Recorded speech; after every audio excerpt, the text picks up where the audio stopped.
The official title of the book we're studying today is The Apocalypse of John. Apocalypse comes from two Greek words, apokalypte, which is translated into Latin, revelare, and means revelation or unveiling, uncovering. So it's uncovering a mystery, uncovering something difficult to understand. And the thing that's difficult to understand is why God is allowing bad things to happen to good people. Why does God allow persecution? Apocalyptic literature, this is the Apocalypse of John, apocalyptic literature existed between the years 200 BC and 200 AD. And it is built upon a code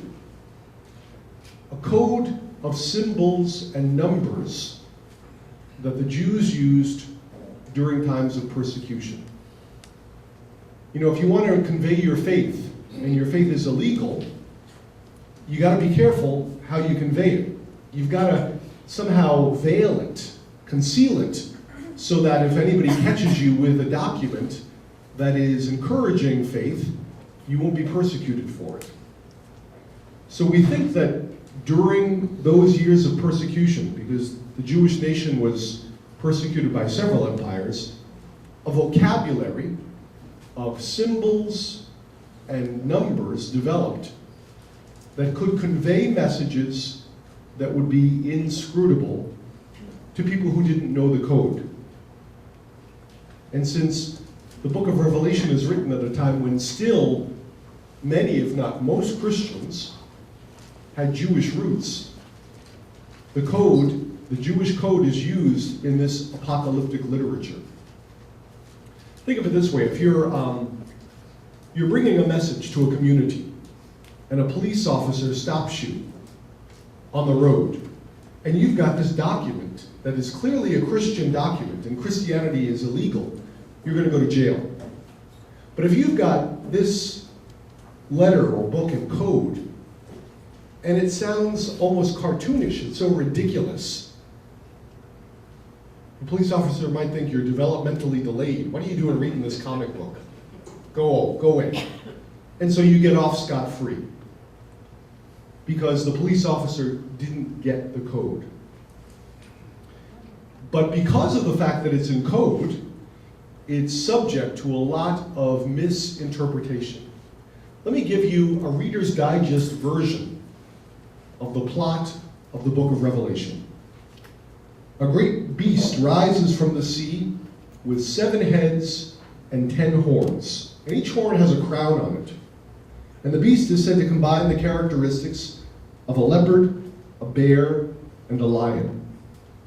It is associated with a dragon, and another beast coming from the land that has 2 horns and talks like a dragon.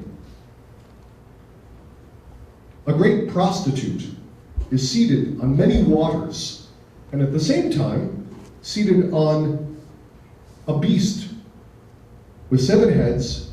Each head has 7 hills on it. From above, a lamb looks down, and that lamb is somehow transformed into a knight on a white horse who prepares to conquer. And holy martyrs cry out for vengeance. That's the plot. As a result of that, there were 2 predominant ways of approaching the book of Revelation. One was to negate it or neglect it. For example, 3 great reformers. Martin Luther said, "The book of Revelation is not very revealing." Calvin refused to comment on it because he admitted he didn't understand it. And Zwingli said it doesn't belong in the Bible. And as a matter of fact, it's the last, or one of the last books to get into the Bible. It's not accepted as divinely inspired until 397 in the Third Council of Carthage, because it was so difficult to understand.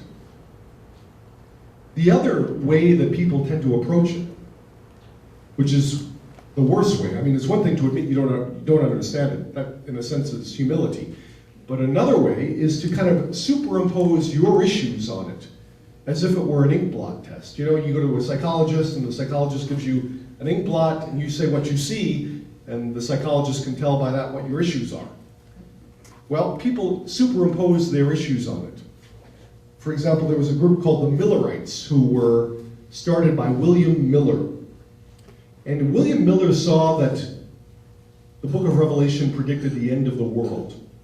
And he said that the end of the world would come in 1843. And his followers sold their homes, their lands, and bought what they called ascension robes, and climbed a mountain in upstate New York, and waited in 1843 for the world to end. It didn't end, obviously. William Miller died shortly after, and his chief disciple, Mrs. Ellen White, tried to figure out why didn't the world end. And she realized that they were calculating the Sabbath on Saturday, the Jewish day, when really after Christ it should be Sunday, and that threw off the math. And so she created the group today called the Seventh-day Adventists, who are still very focused on when the end of the world will come. World War I came, and a group, again, who thought the end of the world was coming, had a slogan. Millions are living now who will never see death. They thought the end of the world was imminent. Then, of course, there was Hal Lindsey, who wrote the book, The Late Great Planet Earth. Any of you ever read that? I read it when I was in college. Scared the dickens out of me, I tell you. Hal Lindsey saw the beast in the book of Revelation as the European Union, and the other beast that comes from the land as the churches that joined, what's the name of it again? The World Council of Churches. Now, there's one thing that applies to every book or letter in the Bible. It is a collaboration between a human being and God, written to a specific community about specific contemporary issues of their time. When I was a teenager, I remember some preachers in my hometown started to say that the mark of the beast that we find in the book of Revelation were the barcodes on grocery items. You know, they went from putting in the numbers to just scanning. Barcode is the mark of the beast. Now, if every book of the Bible is written by a particular person to a particular community in that time, almost 2,000 years ago, what's barcodes got to do with anything that first century community was dealing with?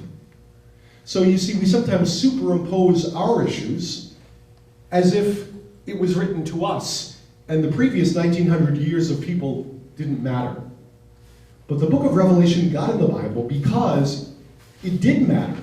It dealt with issues that they were dealing with. They understood it, and as a result of that, they read it over and over again within the context of the Mass, the liturgy. Matter of fact, in the beginning of the book it says, "Blessed are they who read this aloud," because it was within the context of liturgy that this was honed and polished and finally put into writing and became a book of the Bible. Now we are lucky because we have a little bit of a crack in the code that helps us to understand what this is about. And that is the first 3 chapters.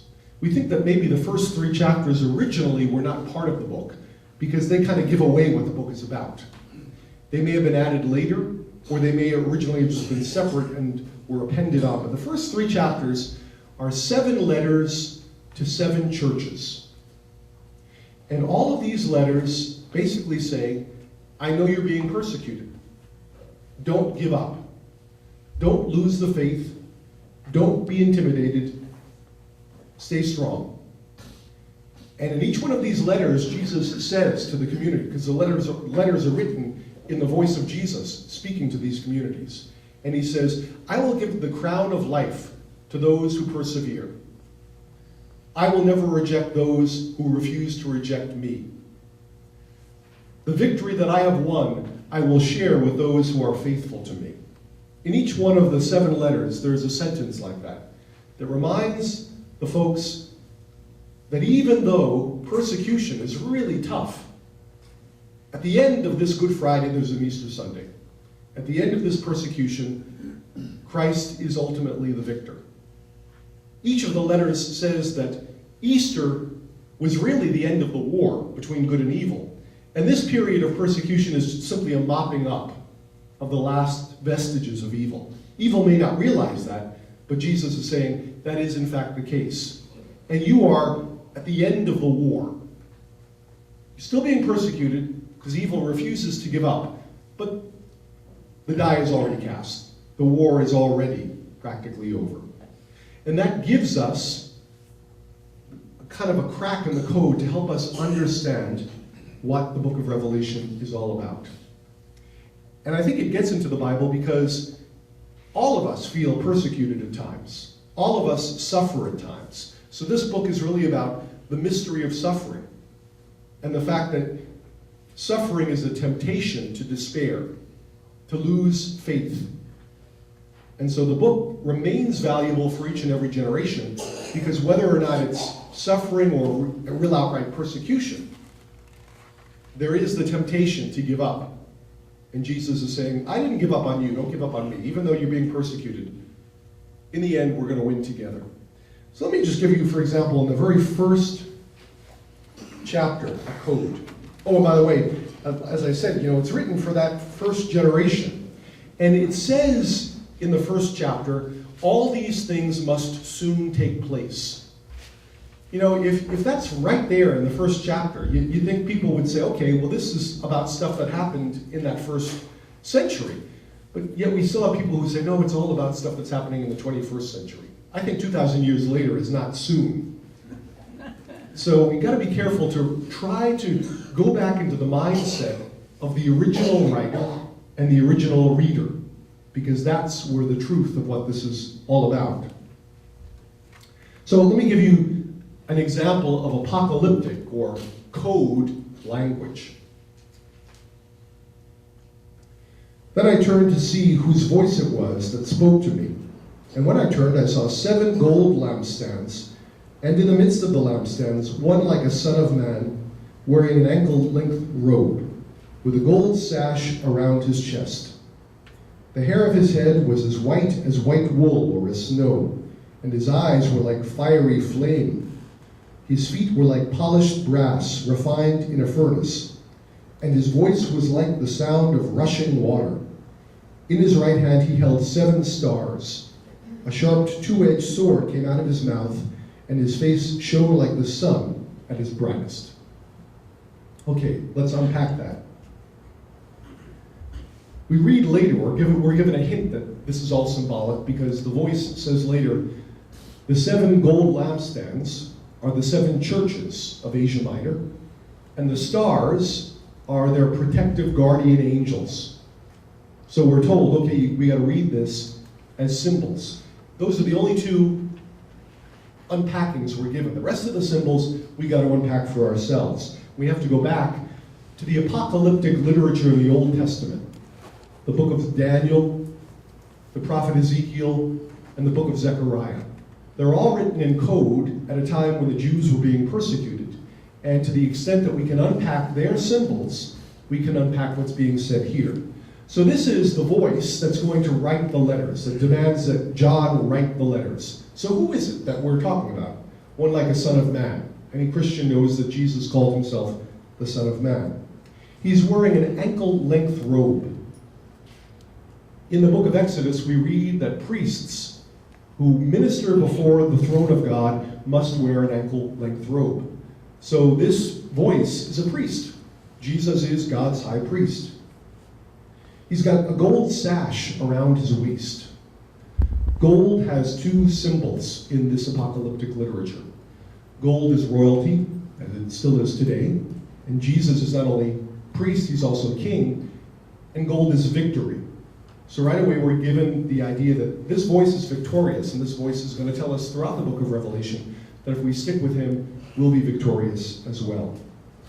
The hair of his head was as white wool or as snow. You see a few gray hairs around here, right? You get older, your hair gets gray or white. So this idea is that Jesus is eternal. He's risen from the dead, and so he dies no more. He is the first and the last. His eyes were like a fiery flame. That means he's all-seeing. He sees everything. He's omniscient. His feet are as polished brass. That's a sign of his power. He doesn't have feet of clay. That's an expression we find in the Old Testament. Feet of clay. Somebody who boasts, but really has no authority. This person has authority. His feet are like polished brass. So he's all-knowing, and he's also all-powerful. Later on, we'll get another description of him as a lamb with 7 horns and 7 eyes. The number 7 means complete or perfect. So a horn is a sign of power. So again, he's omnipotent. And 7 eyes, he's omniscient. So twice we get a description of this voice as someone who is both omnipotent and omniscient. And who else but God has those qualities? So we're being led to believe that this is a divine voice. His voice was like the sound of rushing water. Do you remember in the book of Genesis, the Spirit of God moved upon the waters and stirred them? So this is a voice that speaks with the authority of God's Spirit. In his right hand was held 7 stars. And again, that's the spirits, the connections, the guardian angels of the 7 churches that the 7 letters are written to in the book of Revelation. So he's holding on to these 7 churches that are in persecution. He's got the whole world in his hand. That's the idea, that Jesus has not abandoned us. He's taking care of us. He's got our back. A sharp 2-edged sword came out of his mouth. St. Paul had already written that the word of God is sharper than any 2-edged sword. It both corrects and inspires. And Jesus is the word of God made flesh. So therefore it's fitting that this 2-edged sword should be coming out of his mouth. And his face shone like the sun at its brightest. St. John had said, God is light. This is a later writing, and so it's drawing on both Old Testament and New Testament symbols to describe who this is. And that first generation, or first century Christians, written about 95 AD, they would have said, okay, I know who this is. This is Jesus Christ. And he's got my back, he's got the 7 stars in his hands, and he's got a message for me because a 2-edged sword is coming out of his mouth. So that sets the stage for who this is. The book of Revelation has symbols like that are very important to understand, but it also has some imagery that we think is actually intended to throw you off the scent. It throws some imagery in that perhaps isn't important, so that if you're trying to crack the code, you might get befuddled. Now, if you are somebody who knows Jewish apocalyptic literature, you're going to be able to see those symbols and say, those don't make any sense to me because they're not written in any Hebrew scriptures. And you'd say, I'll move on because I can't get those. But if you are perhaps a Roman who is suspicious that this truly is a dangerous document, you might get caught up trying to crack the code of those things which actually don't mean anything. So the book of Revelation is like Chinese boxes. You know what Chinese boxes are? The big box, you open up the big box, and there's a smaller box inside. You open up that box, and there's a smaller box inside. You keep on opening boxes after boxes after boxes. We have that in the book of Revelation. We have 7 seals, 7 trumpets, 7 plagues. In each and every case, it's the 6th out of the 7 that is the real message. And the 7th is kind of like a segue, or a segue into the next series. So you're going to go through those, and it's number 6 you got to look at. And why is that?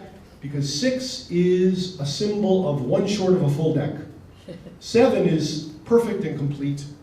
6 is evil. 6 is 1 short. 6 is lacking. And these things that the book of Revelation are talking about are persecutions and suffering, which are described as sixes. So you look at the sixth element in each series, whether they be seals, trumpets, plagues, and that's where you'll find the message. All the rest is a whole bunch of hubbub to kind of throw the authorities off the scent. There is a tradition that says St. John the Apostle wrote the book of Revelation. That probably is not true. Pope Dionysius of Alexandria writes in 295 that the language, the ideas, the figures of speech that we find in the book of Revelation have nothing to do with the Gospel of John or John's letters. And in fact, nowhere in the book of Revelation does John say that he is the Apostle John. He just says, I, John. He writes around the year 95, which is toward the end of the Emperor Domitian's reign.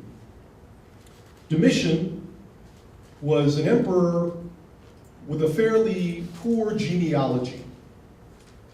There had been a series of emperors who had stemmed from Julius Caesar, successors to Julius Caesar. And the last of them was Nero, and I'll talk a little bit about Nero later, but I'll just tell you now that Nero wanted to make sure that he didn't have anybody competing with him. So he killed his entire family. His entire family he killed. And then he didn't have any kids.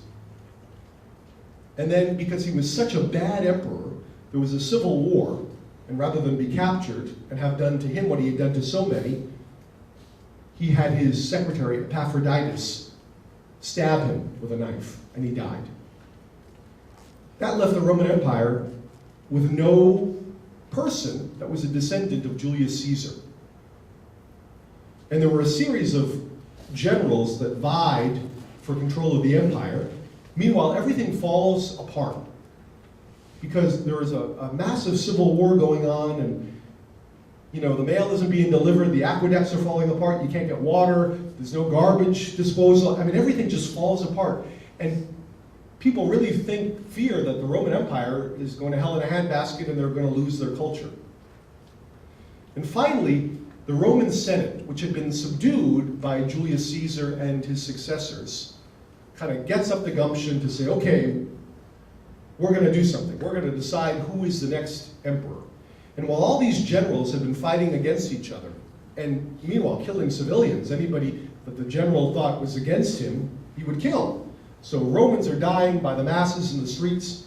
But there's one general who is in Egypt, and he's trying to secure a travel lane for Egyptian wheat to get to Rome. So while all the other generals are killing each other and vying for power, there is one who is trying to save the people and ensure that they have adequate food supply. And the Senate said he should be the emperor. His last name was Flavian, and so it's the Flavian Empire. And Domitian, the emperor who is reigning during the time that this is written, decides that the only way I can make sure that my family will truly be seen as authentic, because after all, I'm only a second-generation emperor, is to revive the idea that the emperor is divine. And he thought that that was his only security. If the emperor is divine, then any other family, well, they can't hold a candle to him, can they? Because he's divine and they're merely human. So he establishes a huge renaissance of emperor worship. Emperor worship had existed before this time, but he brings it to its highest point ever in the Roman Empire. He establishes temples all over the Roman Empire that are dedicated to his family. And people are instructed that they must worship his family. And he figures, if they get into the habit of worshiping my family, then they will be obedient and they will remain obedient to my family, and my dynasty will remain secure. And to some extent, he was also thinking about the Roman Empire. We won't have this civil war unrest that had happened before my family came to power. So he establishes churches. And many of the churches are in Asia Minor. So the letters to the 7 churches, we think, are an indication that these 7 towns that are concretely named in the book of Revelation are 7 towns where 7 temples were built. And everybody was told that they had to go to that temple and worship the Flavian dynasty. Now, if you're a Christian, you can't do that, can you?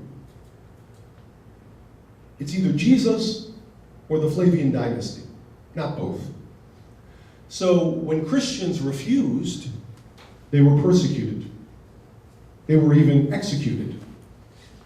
And so as a result of that, John is not executed, but he's exiled to a rocky island, a penal colony called Patmos, off the coast.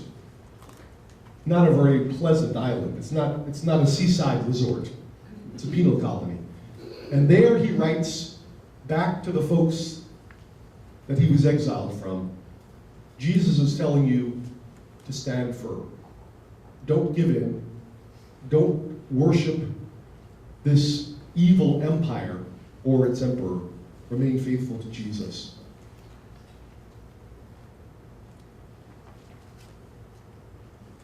I'll give you a quote here from the 4th century historian Eusebius about Domitian, this emperor. Domitian, indeed, having exercised his cruelty against many, and unjustly slain no small number of noble and illustrious men at Rome, and having, without cause, punished vast numbers of honorable men with exile and the confiscation of their property, at length established himself as the successor of Nero in his hatred and hostility to God. He was the second that sired a persecution against us. In this persecution, it is handed down by tradition that John was condemned to dwell on the island of Patmos. Tertullian also has mentioned Domitian thusly. Domitian was, in fact, a limb of Nero for cruelty. Why is that important, that connection between Domitian and Nero? Remember the story about how Nero fiddled while Rome burned? Nero wanted to establish a huge palace, actually a complex of palaces, close to the Roman Colosseum. There was a slum there. And he figured those poor people didn't matter. He wanted that area cleared out so that he could build this wonderful palace. Well, there was resistance that even Nero felt a little bit intimidated to butt against. So some people say conveniently, there was this mysterious fire that broke out in several places all at once that consumed that entire ghetto. And people right away thought, Nero wanted this land, it must be Nero. And Nero, to deflect any kind of charges against himself, said, no, it is those cannibalistic Christians who eat the body and blood of Christ. And to reinforce his sincerity in the idea that it was Christians and not himself, he engaged in the first persecution of Christians, a really terrible persecution. This is from the Roman historian Tacitus. Wanton cruelty marked Christians' execution. They were torn in pieces by dogs and thus perished. Many were crucified or burned alive, and even set on fire to serve as an illumination by night after daylight had expired. Nero offered his own gardens for the spectacle of their burning. To glut the cruelty of one man, they were being destroyed. Nero was truly a twisted character. Nero, I can't think of anybody more twisted than Nero.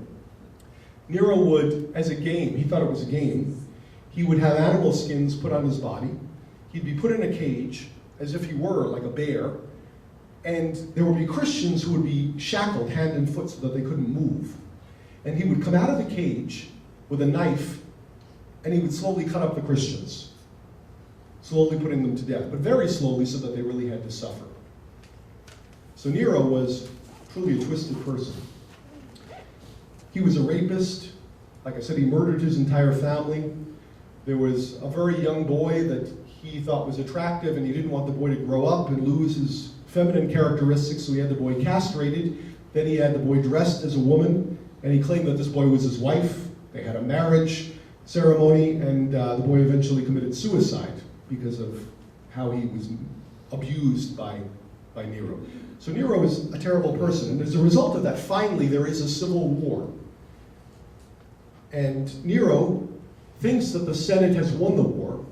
Ironically, the Senate is afraid that without a descendant of Julius Caesar on the throne, there will be chaos, and so they're approaching Nero to say, you're going to have limited power, but we're not going to kill you. But Nero is convinced he's going to be killed, so as I said, he had Epaphroditus stab him, kill him, rather than face the wrath of the people.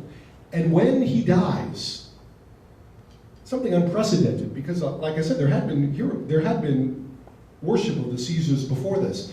When he dies, people come out of their homes and they rejoice. It's one big block party in Rome. People are so excited that this despot has finally died. But after he dies, there is just turmoil until the Flavian dynasty establishes itself. But people were always afraid, as many people who have been abused feel. They always look over their shoulder thinking, what if it happens again? What if it happens again? And Domitian is the new Nero. Domitian, who is the emperor writing at the time that the book of Revelation is written, is the new Nero because, as I said, he has the idea that only emperor worship will save his family's dynasty. I'm going to give you a couple of quotes just to unpack a few other symbols that you probably have heard of and never knew what they meant.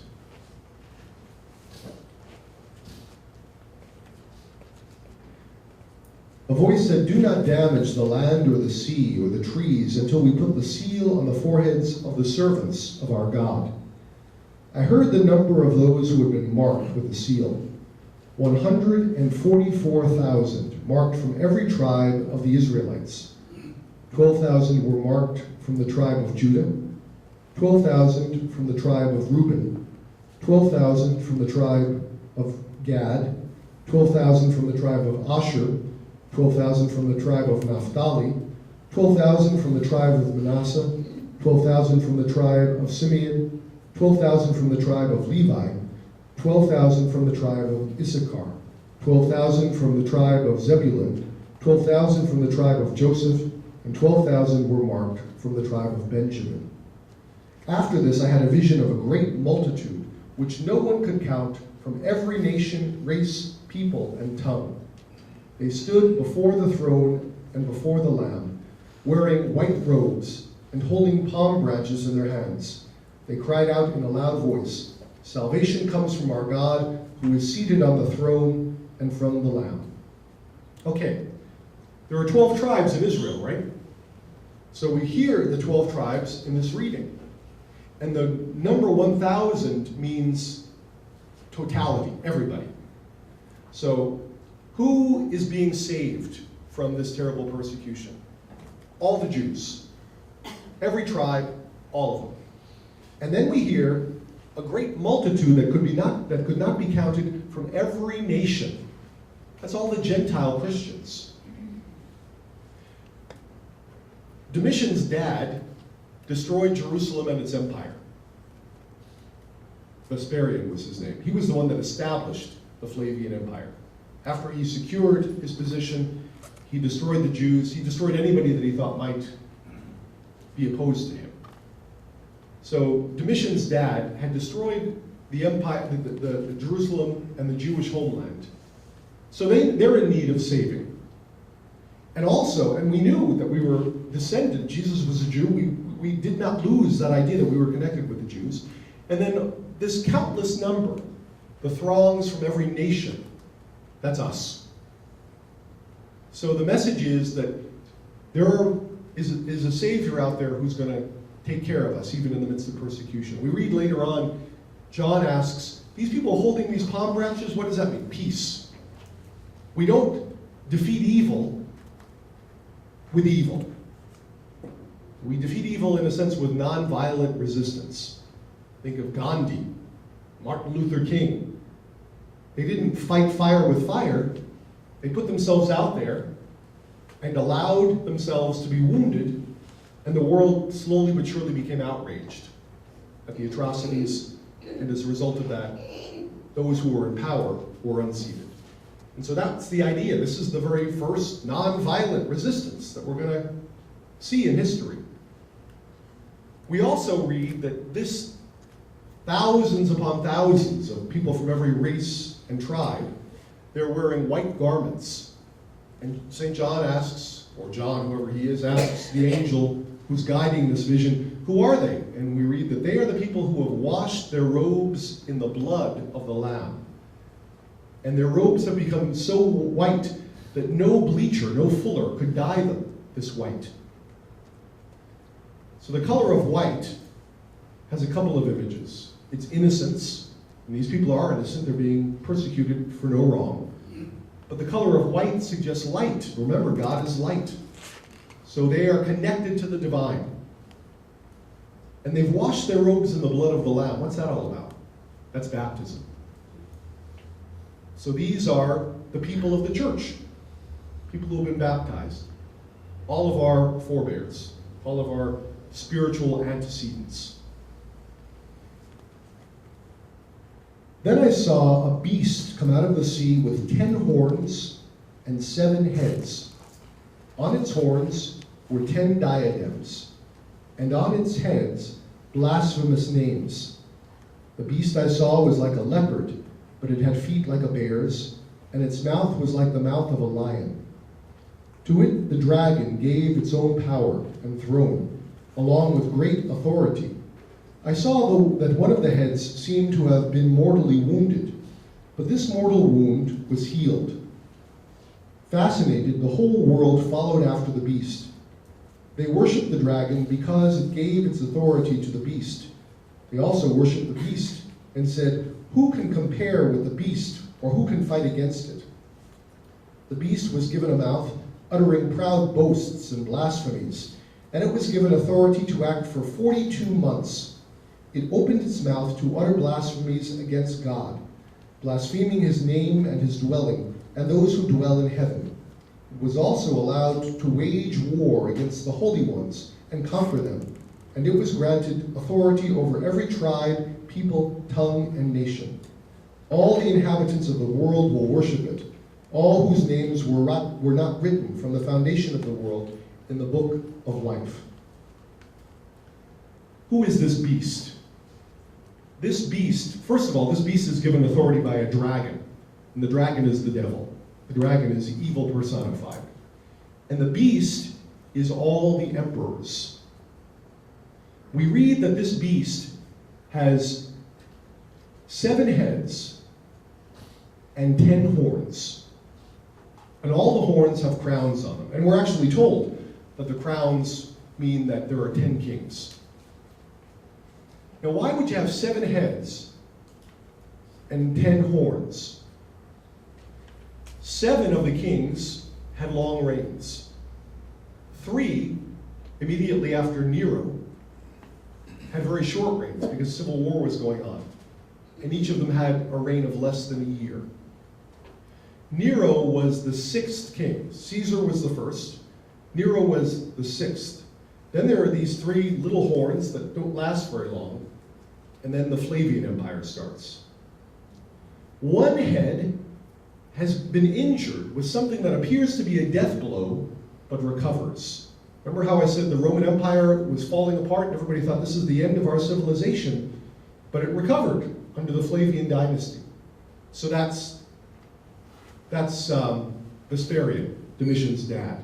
The 8th king, or rather the 7th king rather, is Domitian, the one that they're currently suffering under.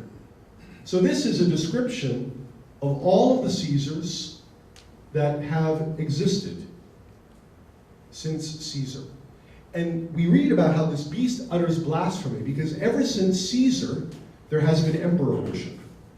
There has been the idea that mortal men have declared themselves equal to the gods. And the Jews struggled with the emperors because of that from the time of Caesar. And Christians did from the time of Jesus. So this is an evil entity because it claims the authority of God, and it must not be obeyed. Now, Domitian to ensure that you would worship, like I said, set up these temples, places of worship throughout Asia Minor, and the priests of those temples functioned as police officers in a sense. They watched to make sure that you would come into the temple, you had to put some incense onto the fire, you had to bow and say, "Caesar is God." And if you did that, you were given a libellus. And the libellus had two functions. One was it functioned as a passport. If you were on the road, any Roman authority could stop you and say, "Okay, show me your libellus." And if you didn't have one, you were immediately arrested because obviously you were not patriotic. You also had to show the libellus to buy anything in the market. And Jews avoided this by establishing their own ghettos and their own markets where they only bought and sold from other Jews, so they managed to survive. But Christians were becoming more and more Gentile in their origin, so they weren't part of that Jewish ghetto. So Christians who were from Gentile origins had no choice but to go to the Gentile markets, so they really needed this libellus. So it was a choice. Do I reject Jesus and accept Caesar as emperor and get the libellus? Or do I stick to my guns and risk unending persecution? So we've got a second beast, and this second beast is that priesthood of the pagan emperor worship. Then I saw another beast come up out of the earth. It had two horns like a lamb's. Okay, remember the Lamb of God? So it's like a wolf in sheep's clothing. It kind of looks like a lamb. It kind of looks like it might be a good thing, might be pious, but spoke like a dragon. Remember, the dragon is the devil. So it kind of tries to make itself out to be something good, but it's really something terribly evil. It wielded all the authority of the first beast in its sight, in other words, emperor worship, and made the earth and its inhabitants worship that first beast, whose mortal wound had been healed. So here we have the second beast, the authority of established religion in the Roman Empire, to worship the emperor. And this authority makes everyone worship the beast and be marked with 666. You've all heard of that, I'm sure. That's something people talk about all the time. What does 666 mean? 666 has two meanings. Remember I said one short of a full deck, 7 is perfection, 6 is imperfection. 7 is good, 6 is evil. So whenever anything is said 3 times, it means it's really, really, really evil. 666. And amazingly, there's another meaning that everybody got for centuries, but for somewhere along the line during the early Middle Ages, during the Dark Ages, we lost the meaning. In apocalyptic literature, letters have numerical value, just like Roman numerals. You know, they didn't use numbers, they used letters. And in apocalyptic literature, very often, you would find that names of people were displayed as numbers for you to unravel. The mark of the beast is 666, really, really, really evil. Now in Hebrew, there are no vowels. They put little vowel points over the consonants to suggest what vowel sound might go between the consonants. But in Hebrew, when you read it, there's no vowel. So we get 50 plus 200 plus 6 plus 50 plus 100 plus 60 plus 200, that equals 666. Now, if you're a good Jew or a good Christian who knows this whole code thing, you're going to take all the bad guys that you know of, and you're going to add up the numerical value of their letters until you figure out who the writer is talking about. It's going to take a little bit of time, but you're going to be able to do it because, you know, there's the top 10 bad guys around, right? And so you're going to take their letters, and you are going to finally find out who this is. And this is King Nero. Nero Caesar. N is 50. There is no vowel, so we go to R, which is 200. And even though there's no vowel, in Hebrew, the letter that we equate with W is kind of a kind of vowel. That had 6. And again, just like the first one, the N is 50. Like I said, no vowels, so we just have 3 letters in Caesar. Q, which is 100, S, which is 60, and R, which is 200. So this is King Nero. It equals 666. So people would be able to unravel who was being talked about.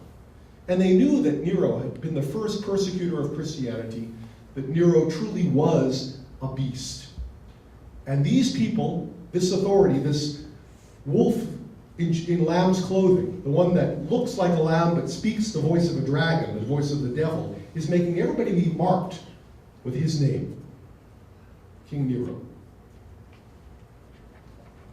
And he's the one that I told you about that, burnt people alive, mutilated them, killed them. And he's really a terrible person. And everybody was afraid somebody like that is going to come back. So we've got 6 kings, and then 3 horns, 3 little emperors who didn't last very long.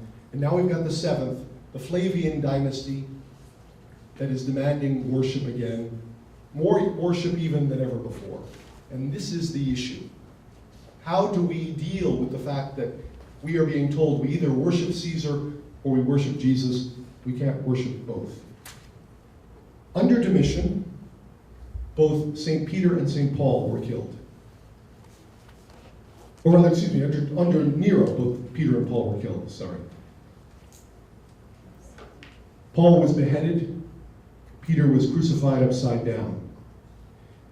And the book of Revelation says that because the beast killed with the sword, it would die with the sword. And that's what happened with Nero. Remember, Epaphroditus stabbed him to death. He killed Paul. He in turn was stabbed. So there's a lot in there about the new Nero. Domitian is the new Nero, the new terrorist, the new tyrant. So why is this so important? Because the writer of this, John, wants you to know that he knows what you're going through. He knows all the particulars. He knows who the bad guy is. This is not just some vague reference to persecution. He spells out for you, do I need to stop? That Domitian is the new Nero. And he's spelling out for you that he knows what's going on and what you're suffering. So he's not just blandly telling you, oh, resist the persecution as if he didn't know. He's spelling out what's going on so that you know he knows. That's the whole issue. Because if he doesn't know what you're going through, how can he dare to tell you you have to persevere? But if he knows just how bad it is, and he himself is on the island of Patmos, a penal colony, he can tell you, you gotta stick with it.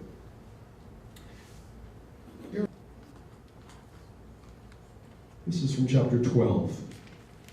A great sign appeared in the sky. A woman clothed with the sun, with the moon under her feet, and on her head a crown of 12 stars. She was with child, and wailed aloud in pain as she labored to give birth. Then another sign appeared in the sky. It was a huge red dragon, with 7 heads and 10 horns, and on its head were 7 diadems. Its tail swept away 1/3 of the stars in the sky, and hurled them down to the earth. Then the dragon stood before the woman about to give birth, to devour her child when she gave birth. She gave birth to a son, a male child, destined to rule all the nations with an iron rod. Her child was caught up to God and his throne. The woman herself fled into the desert, where she had a place prepared by God, that there she might be taken care of for 1,260 days. There have been 2 interpretations. This is a vague one there are 2 schools of thought on this. One school, both schools say that the woman is the church. One school says the church, in a sense, gives birth to a redeemer when Jesus dies on the cross. And the devil wants to kill Jesus, which it does, but Jesus ends up victorious. But there's another school of thought that says the woman is not giving birth to Jesus, The woman is giving birth to a son, it says, and this son is the mystical body of Christ. Remember how St. Paul talks about how all of us are part of the mystical body of Christ. So this is all of us. And the woman is the church, and she's giving birth to us, giving birth to faith. And the devil wants to destroy us and our faith. But God protects us in the end.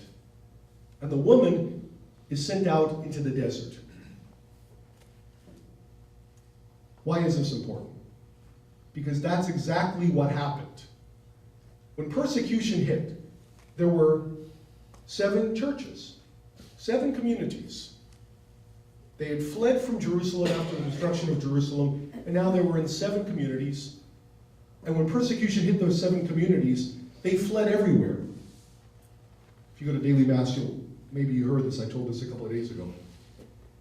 The first Melaleuca tree was planted in Florida in Miami in 1908.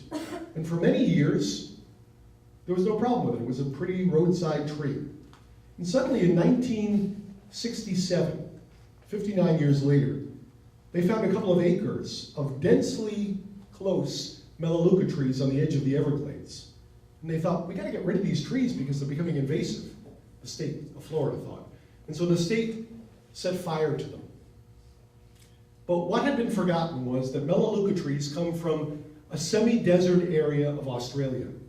And they rely on fire to reproduce. They hold their seeds in capsules. And when the fire hits those capsules, they explode, and these little winged seeds emerge. And on the updrafts, coming from the heat of the fire, these seeds fly high up into the air and drift all over the place to settle in other areas and grow.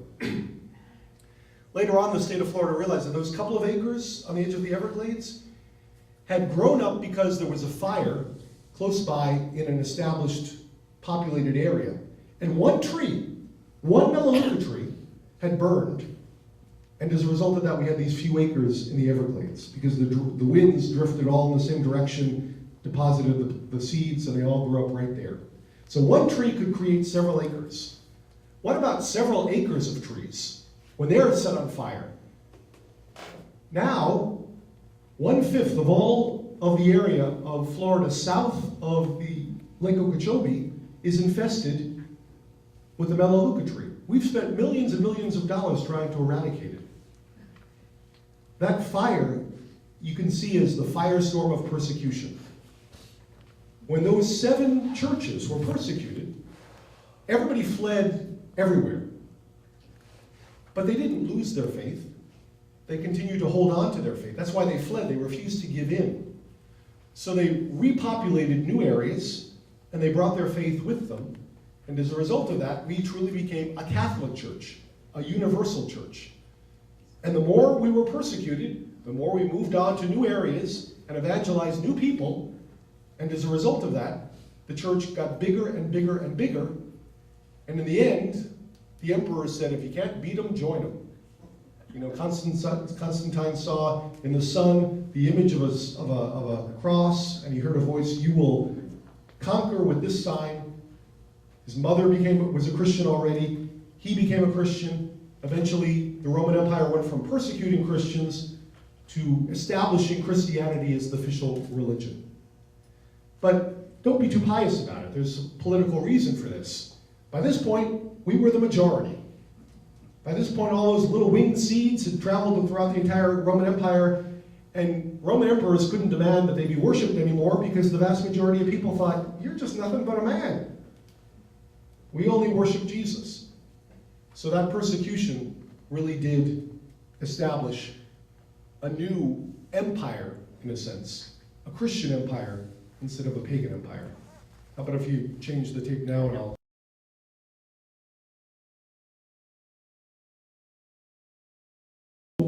What do we get out of this? I've only got 5 more minutes, and then we'll take a little break and you can ask questions. What do we get out of this? Why is this still important for us today?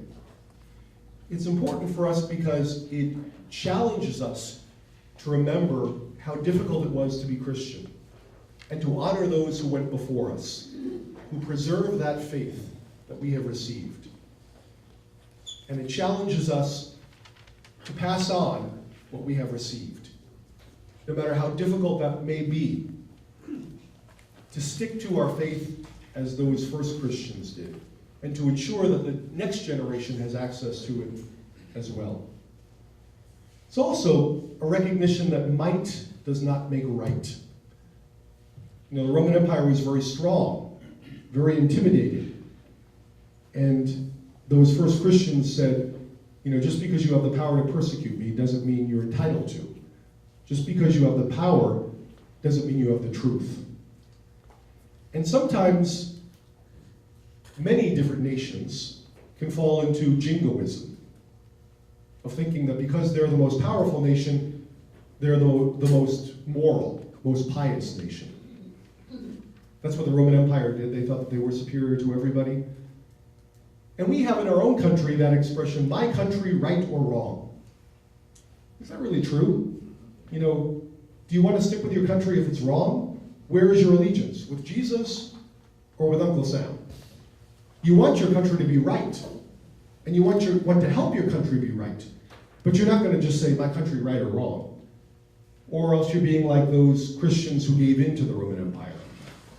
The Christians who held strong, they transformed the empire. They didn't let the empire transform them. And so the book of Revelation challenges us to make our nation a better nation, rather than just saying, oh, because I'm patriotic, I gotta accept whatever my government is telling me. No, we gotta be prophetic. As people who are baptized, we're called to be prophetic. And a prophet is somebody who speaks with the voice of God, who speaks the truth, even if it incurs persecution. So the book of Revelation challenges us to be prophetic the way that first century community was prophetic. It also has us examine that slim line between ideology and idolatry. That slim line where we begin to worship our ideals and our institutions, where the civic institutions begin to establish a civic religion, and we establish a group of myths to enshrine our deities, our political deities. We have to be careful not to create a civil religion that competes with the religion of Christianity. You know, in our nation, there is the separation of church and state, and sometimes that goes way too far, and sometimes it means the elimination of church. But there is, I think our nation has been very, very, very religious for many years in much of our history, because that separation of church and state, in a sense, preserved us from civil religion. We recognized that the state is not the church, that the state is not divine, and we didn't get confused about that. Sometimes now, with the elimination of religion from public discourse, political language becomes the divine language. We got to be careful that we don't fall into that trap. Part of the book of Revelation also challenges Christians to help those in persecution, because persecution was sporadic. You know, it wasn't all over the empire all at once. It was in different places. As Christians grew up in an area, there'd be persecution in that area, but other people then would be neglected in other areas. And the book of Revelation says, you got to take care of your brothers and sisters. So another message of the book of Revelation is, we can't cast a blind eye to Christians in other parts of the world who are being persecuted. And how timely is that in this day where you have ISIS massacring Christians? We can't cast a blind eye to that. Just because we may not be being persecuted here doesn't mean the body of Christ isn't being persecuted. And the book of Revelation is very pointed in saying, if you're in a position of safety, share your safety with those who are so insecure. Try to do something to throw them a lifeline. In the end of the book of Revelation, there is a talk of a new earth coming down from heaven. That is the idea that one day, this mopping up will be over, and that Jesus, who has won the victory, will completely eradicate evil. In a sense, we as Christians are called to be optimistic. The world is not going to hell in a handbasket. We're not people who see the world getting worse and worse and worse. We're people who are challenged with a vision that if we work with God, if we partner with God, the world can become better and better and better. And that this world can truly be heavenly. This world can be perfected. If we truly believe that God is victorious and that grace is abundant, how can we believe that the world is destined for doom? We have to believe, if God is all-powerful and all-loving, that this world will be perfected. It's not in a chronological time. We don't know when it's going to happen. Jesus himself said, no one knows when the end of the world will come. But the end of the world will be a consummation, where just as Jesus, divine, became human, all of humanity, all of creation, will go back and become divine. What Jesus did in coming down to earth will now be brought up to heaven. And so the end of the world is not a doomsday, it's a consummation day, a joy day. That's the end of my presentation. Hopefully you were okay with that, and if you want to take a break, maybe a couple of minutes, and then after that, think about some questions you might want to ask, and I'll be happy to answer any question that I can from the book of Revelation. Thanks. Is he like a grandson of Flavian? Vesperian was a general, and his last name was Flavius. Vesperian Flavius, and so he established the Flavian Empire.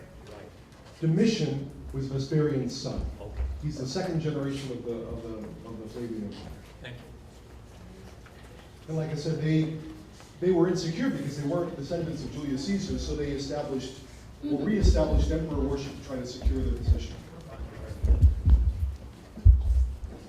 Father, when and by what body was the book of Revelation established as sacred scripture?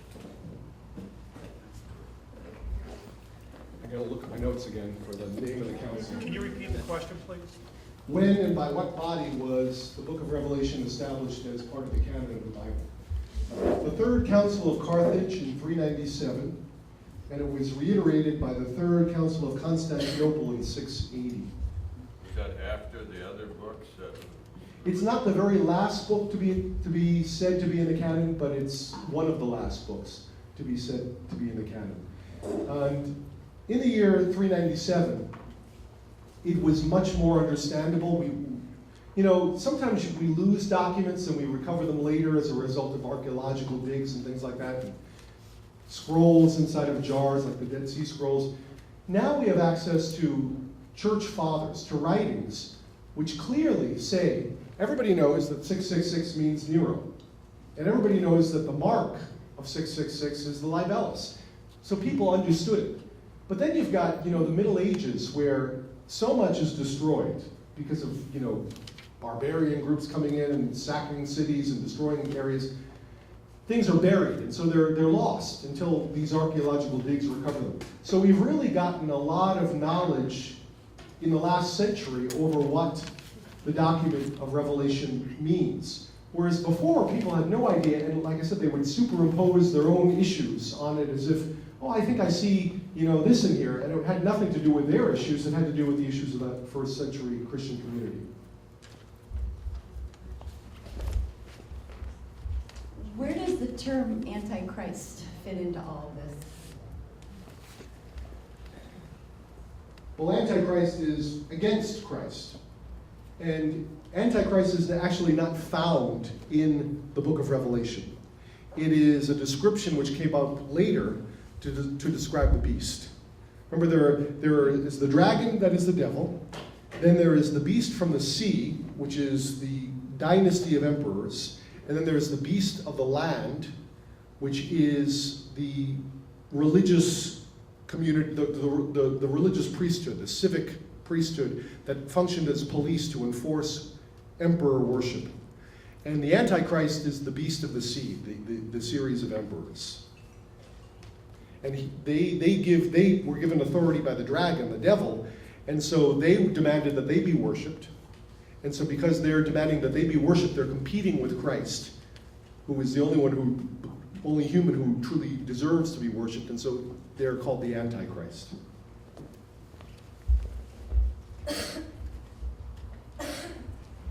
How would the Battle of Armageddon fit in to this? Armageddon is the ultimate battle, the final battle between good and evil. And the book of Revelation uses that as a symbol. Again, it's all code, so it's not a particular historical battle. It's the idea that ultimately everything comes to a head. You know, in our own lives, for example, our own individual lives, there comes a time where you gotta stop sitting on the fence and you gotta choose either the right thing or the wrong thing. You know, you're stuck in a place where, you know, I can choose to do the right thing or the convenient thing, but I can't do both because they're two different choices. So in the end, I gotta decide, and that's a battle, that choice of which to do. And the book of Revelation says that choosing the right thing is to choose to be on the side of the victor. The book of Revelation, you know, it's really not politically correct, and it's part of the book that I don't like, I have to admit. But the book of Revelation uses inspiration, but it also uses intimidation, and tells us, you choose the convenient thing when it's the wrong thing, and there'll be hell to pay. You're on the side of the loser. You choose to do the right thing, even though you're going to suffer pain now in this world, you're going to enjoy delight for all eternity. So weigh the options. A little bit of suffering now and delight for all eternity, or a little bit of delight now and suffering for all eternity. And that battle is the battle between those two choices that each one of us has to make in our lives. A little off the subject, but 2017 we come up upon the 100th anniversary of Our Lady of Fatima and the promises. When I was a kid, I saw the movie. I know I don't know what the promises are. I know it's one of the top apparitions approved by the church. As a Catholic, what else should I know about that? Is there any place to go to get that kind of information? Have the promises been fulfilled, and where are we on that? The promises have always been a little bit vague. You know, it's kind of like the book of Revelation in that you hear rumors about what the promises are, and you know, one is that Russia, the Soviet Union will be destroyed, one is that the Pope will have an assassination attempt on him. But again, that's really kind of reading into what that experience of Fatima, just like the book of Revelation is for a particular community at a particular time, Fatima is for a particular community at a particular time. And the message of Fatima is that even though the people had no dignity because of their poverty, they were considered deserving of their poverty, that God had somehow abandoned them. The apparition of Mary is that, you know, I'm with you. I'm not with the glorious powers that are ruling you. I'm with you. I'm with the downtrodden. Because Mary, after all, was a peasant, a Jew in a community that was oppressed by a Roman occupier. So she says, we're like, you know, mother and child. We're the same. We understand what's going on, and don't lose your dignity. That's the true meaning of Fatima. The mystery, sometimes people get so caught up in that they forget that, you know, this is a historical event that happens to a real community with real issues, and we superimpose our issues over that.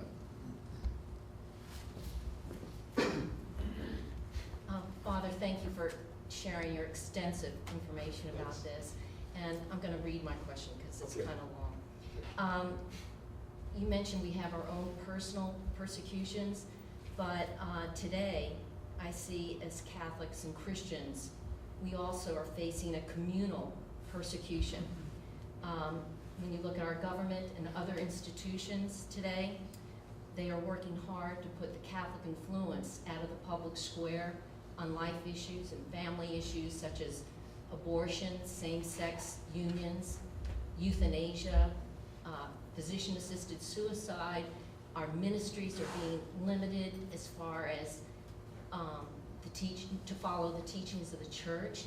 And you mentioned that there were 7 letters that were written to the 7 communities.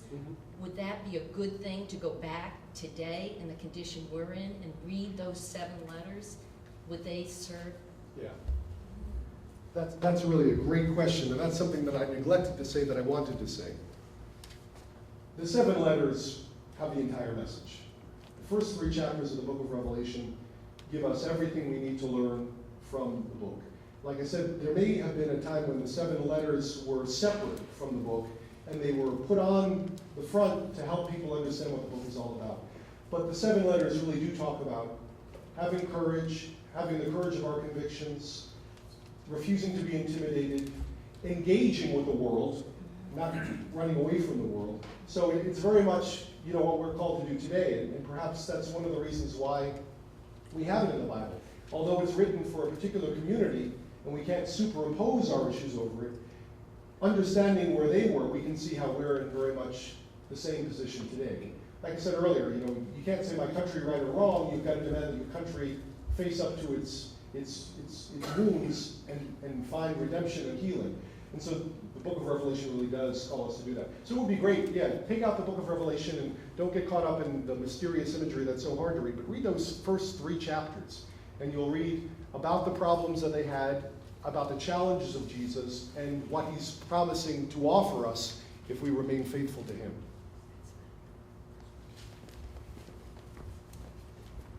Father, near the end, you mentioned something about 1,240 days or 1,240 days. Any significance to that, or whatever that number was? That number was the number of days, the exact number of days from the burning of the Roman city to the suicide of Nero. That was another clue to people who this was. The exact number of days of the persecution under Nero. And the book tells us that he was allowed to persecute, he was allowed to have authority and to kill the faithful during these number of days, and that in fact is what happened. Thank you very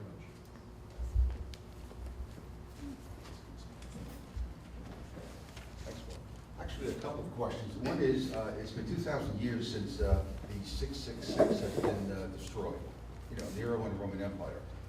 Has the church through that time, or is the church now defining a new 666? Is there a new, I hate to use the word, Antichrist? And secondly, why does the church not think it was John the Apostle who wrote this? It seems plausible that he was the one who God would have gone to, who already understood what was going on and who had the plausibility that he was writing to. The first question, is there a new 666? I don't think the church has come out officially and declared a new 666. But I mean, the thing that comes to my mind right away is ISIS. ISIS persecutes Christians. ISIS wants to wipe Christianity off the map. ISIS uses violence and intimidation to do that. That's exactly what the Roman Empire did. So you could say that ISIS is the new 666. Second question, why do we not think any longer that it's St. John? John the Evangelist who wrote it. First of all, he doesn't describe himself as John the Evangelist. Second of all, the book is written around the year 95. So John would have to be about 90. People didn't live to 90 at that point, at that day and age. So it's a little bit after, even though we do know that he lived to be an old man, that's a bit of a stretch, because old in those days was like 55. Thirdly, the language, I mentioned this earlier, but I didn't go into great detail about it. The vocabulary, the grammatical style, the level of sophistication in the book of Revelation, and the Gospels and the letters of John are totally different. The Gospels and the letters of John are highly philosophical, influenced by Greek thought, by Greek language, by Greek turns of phrase. The book of Revelation is much more Jewish. It looks almost as if the book of Revelation was originally an oral tradition in Aramaic that was translated into Greek. The Greek is not as sophisticated, it's not elegant the way John's writings are. John was really a poet, and the book of Revelation, although it's very, very colorful and symbolic, doesn't have that same level of sophistication or that level of Hellenization. And so from the 3rd century on, popes have said, it doesn't seem to be the case. He never said he was John the Evangelist, and we have no reason to really think that he's John the Evangelist. Somebody in the year 95, who probably was born in the year 10, is not going to survive on a penal colony, on a rocky outcrop, where he's worked every day, like in a concentration camp. He's not going to survive, and yet this man survived long enough to write the book of Revelation, so he's probably much younger than what St. John the Evangelist would have been had he survived to the year 95. I just wanted to add something. Everybody here probably knows. Can you hold that up, please, for the Knows Nostradamus. Well, years ago, when I was a very young girl, there was a prophecy by him that there would be an antichrist that would rise out of the Middle East, and that all the great nations would crush this antichrist. So I don't disagree with you that 666 is definitely ISIS coming back in with the persecution of Christianity. And it'll be very interesting to see how the great nations of Europe, America, Russia, whatever, are going to come together to actually remove ISIS as far as being an evil in the world today. You have a question? Just a statement, Father, something that something that became a little clearer to me was when you said that we don't fight, might does not make right, or we don't defeat evil with evil. You know, capital punishment's an issue. And especially with this Boston Marathon going on, you know, the battle of should he have a life sentence or should he be, you know, killed. And, you know, this became a little clear to me that that is God's commandment, that we don't kill, that we should, do away with capital punishment, so to say. And I've been kind of not always sure of that, but today I felt a little bit more convicted of that, so thank you. Great. Okay, last question.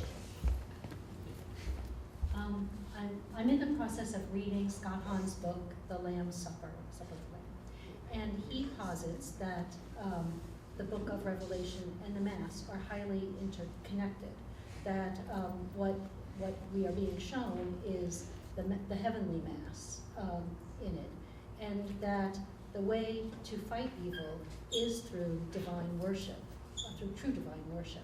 And I was just wondering if you would like to, if you could comment on whether or not you agree with his theories. Sure. I don't agree with everything that Scott Hahn says, but I'm with him on this. There's a lot of evidence that the book of Revelation comes out of a liturgical setting. There are liturgical references, and the Mass is the place where earth and heaven are united. You know, we are at a human table, but it anticipates that heavenly banquet where all of those we've loved and lost are gathered around together, celebrating the love of Christ for them and celebrating their love for each other. And the idea is not necessarily that we are able to conquer evil by celebrating the Mass, but more that we are able to stand our ground by celebrating the Mass. That at the moment of the Mass, God and all of his angels and saints are gathered around us, guarding us and strengthening us, so that when we are done with the Mass, we have the courage of our convictions to remain faithful to Jesus, even though the whole world seems to be against that. Okay? Well, I'd just like to make one plug. Coming up this June and July for the last couple of years, the United States Catholic Conference of Bishops has put out this Fortnight for Freedom. And as we talked about Armageddon, this is a great chance for us to fight that battle, to be with the bishops, fighting for our freedom here in our country. So when you hear the Fortnight for Freedom coming forth, please participate and realize that we have that opportunity to speak up for Christ. thank you very much. Thanks for coming.